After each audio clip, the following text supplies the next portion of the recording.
دونوں لالوں کو دی، دونوں شہزادوں کو دی کہ یہی میری انگوٹھی، میری امانت اور میرا پیغام لے کر کے اس قبیلے میں پہنچنا ہے، وہاں پر میرا بھائی ہے، اس کو یہ میری انگوٹھی دکھانا، میرا سلام دینا، وہی تمہیں لے کر مدینہ رسول پہنچائے گا، تمہارے آباء و اجداد کے پاس پہنچائے گا۔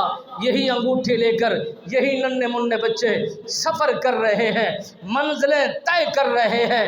منزلیں طے ہوتی ہوتی کیا دیکھتے ہیں، جب بیدار ہوئے اور صبح سویر ہو جاتی ہے، پھر وہی منظر، وہی قیامت برپا ہے۔ سفر کرتے کرتے رات بھی بیت گئی، دن بھی چڑھ گیا، وہی منظر ہے، وہی جگہ ہے، وہی علاقہ ہے، وہی قبیلہ ہے، وہی دھرتی ہے، وہی لوگ دکھتے ہیں۔ پھر جب ابن زیاد آ کر اس شکور نامی سے پوچھنا چاہتا ہے، وہ بچے جو تیرے حوالے کیے گئے تھے وہ کہاں گئے ہیں؟ عبد الشکور نامی جوان نے بتایا کہ میں نے انہیں رہا کر دیا ہے۔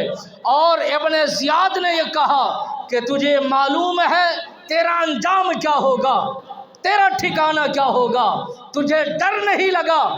اس جوان نے حب نبی کے ساتھ، حب اہل بیت سے محبت رکھنے والے فرد انسان نے بتایا، جو اللہ سے ڈرا کرتے ہیں وہ کسی انسان سے نہیں ڈرتے، جو اللہ کا خوف دل و دماغ میں رکھتے ہیں کسی ظالم کا ظلم اپنے دل و جان کے اندر نہیں رکھتے۔ اس نے کہا کہ میں تیرے ساتھ ایسا برتاؤ کروں گا کہ طریق گواہی دے گی، لوگ گواہی دیں گے، پھر ایسا قدم اٹھانے کے لیے کوئی بھی تیار نہیں ہوگا۔ عبد الشکور نامی جوان نے یہ بتایا، تو ظلم کر کے دیکھ، میں صبر